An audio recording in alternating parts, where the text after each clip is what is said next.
You're about to learn a two-step process that's going to change your money mindset, how you perceive money, and how to actually start feeling like you deserve to have more money. And listen, I used to struggle with my money mindset. I grew up in post-communist Poland, didn't have too much money, and imagine that you're growing up and you see your parents being medical doctors, and medical doctors should be making at least decent amounts of money. Yet you see your parents barely making things happen. Right? You live in this little flat infested with cockroaches and you're wondering, okay, my parents studied so many years, they are medical doctors, but back in Poland there was no money in medicine. And you grow up seeing all of that, right?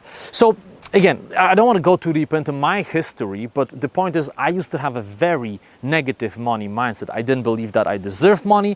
I didn't believe that it was possible to make a lot of money. And over the years, I had to work on it. So look, we could talk about this topic for hours and hours, but in this short video, I want to give you 2 steps that will help you to change that money mindset. And this is something that helped me tremendously. And right now, I literally believe that anything is possible. And I genuinely believe in it in my heart. Okay, so step number 1 is you want to take a piece of paper or some type of journal, some notepad, and you want to ask yourself, what are the things that I appreciate about myself?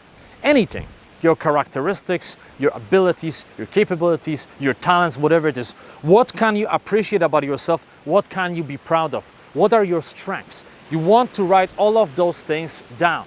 Whatever it is that comes to your mind. It could be a talent, again, could be an ability, could be certain capability, could be a skill that you've learned, but I want you to write all of those things down, right? And spend quite a bit of time doing this because initially people feel the resistance. You may write the first 2 or 3 things and you think there's nothing else I can think of, but I want you to keep writing different things down. And I want you to really look at yourself as if you are your own fan. That's step 1. Now here's the second step, and this is going to sound a bit strange, but bear with me, okay? Because it is really powerful when you think about it. It helps you to reframe what making money really means. I want you to create a different list. I want you to create a list of people that you don't really admire. Like those people that when you look at them, you're thinking to yourself, okay, that person is not really the most talented or the most hardworking, right? Or doesn't have the most abilities and capacities. But that person made millions of dollars. I want you to write that list. Maybe these are the people that you know. Maybe it's one of your neighbors who got lucky and made a bunch of money, right?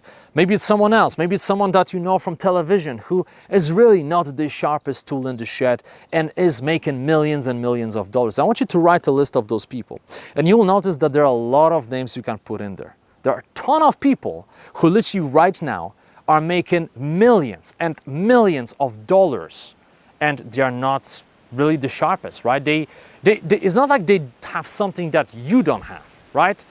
No, inherently they're not better than you. Right? They don't have bigger talent or better abilities or skills. No, they just made a decision that they're gonna go out there and make that money. And writing this list will change something in your mind because you will realize that, hey, maybe you used to think that making millions is reserved solely for some special breed of people. You must have it in your DNA, some special blood. But now you realize, hold on a second, it cannot be true because I have a list of all of those people that I don't really admire, and those people are not really that talented and they are not that skilled, yet they keep making millions of dollars. How is it possible? Well, if it's possible for them, maybe it's possible for me, right? And when you really ponder it, and you may have this massive aha moment, I hope you will. At least this is what happened to me, right? You start realizing, wow, I used to limit myself. I used to shoot myself in the foot. Every time I was thinking about money, I used to say to myself, engage in this negative internal dialogue, look, other people can do it, but you can't. Other people can make millions, but you can't, man. Like, maybe you can make 2 or 3K, maybe 5K, or maybe 10K at most, but you can't make more than that. Right? Nobody in your family ever made more than that. Like, you can't do it. It's not possible. Right? I started moving from that to, hold on a second, no. Like, there are all those other people who are not inherently better than me, and they make all this cash. Clearly, it is possible. Clearly, there is a way. And you see, this is the first step to making more money. You have to switch your mindset because oftentimes we have the identity that prevents us from making more. And then what happens? This is really important. I didn't plan to talk about it, but I'm going to mention this because this is so important. It happened to me.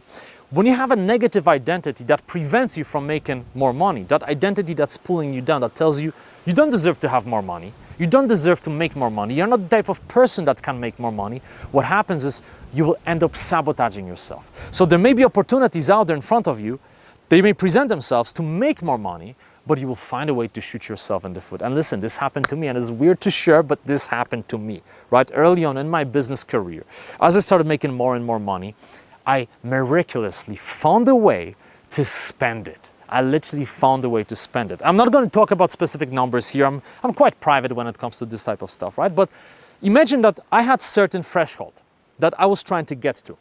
And I noticed, and recently I've been analyzing this, and I realized, oh wow, this is crazy when you think about it.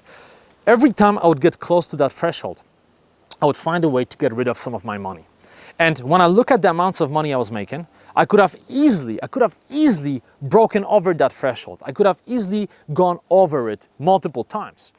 But for some strange reason, well, now I know the reason, back then I didn't, I always found a way to almost hit that ceiling, that imaginary ceiling, and then go back down. Hit it and then go back down. I couldn't get over it.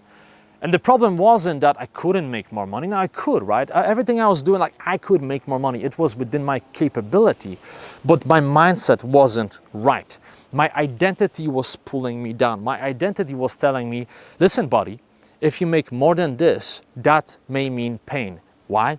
Because you may lose that money. I remember my parents at one point when I was a kid, they bought a flat, a bit bigger flat. It was a very nice flat. They got it, right? We were so happy, no longer living with cockroaches. But just a few years later, well, guess what?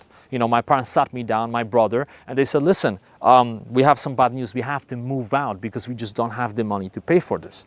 Interest rates are crazy and this is just too much. We can't handle it.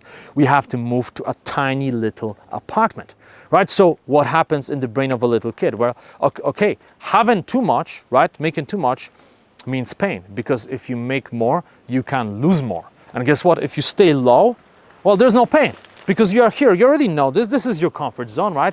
But if you go here and then you lose it, wow, that is painful, right? That's when you really fall down. And that limiting belief, that flaw in my identity was preventing me from achieving bigger things in life, right? I would always hit that ceiling. And once I realized what was happening and I worked on myself, I removed that ceiling, right? Suddenly the world opened up and I realized, wow, like there's so many opportunities out there. It is crazy what you can do if you believe you can. And there's this old saying that whether you believe that you can or whether you believe that you cannot, you are right. Literally, you are right. If you believe you can do something, you probably can because you will find a way to do it. If you don't believe you can do something, if you don't believe you deserve something, there's no way you will make it happen. Because again, you're shooting yourself by a default. So I hope that this is some good food for thought. You may want to watch this video again. If you feel like it resonated, if you're still watching, the chances are it resonated somewhere in your gut. You may want to watch it again. And instead of watching the next video, I highly encourage you to really sit down and to close your eyes and to go deep within and ask yourself, what are those blocks that are holding you back from achieving more, from making big things happen? All right. Thank you for watching, and I'm going to see you in the next video.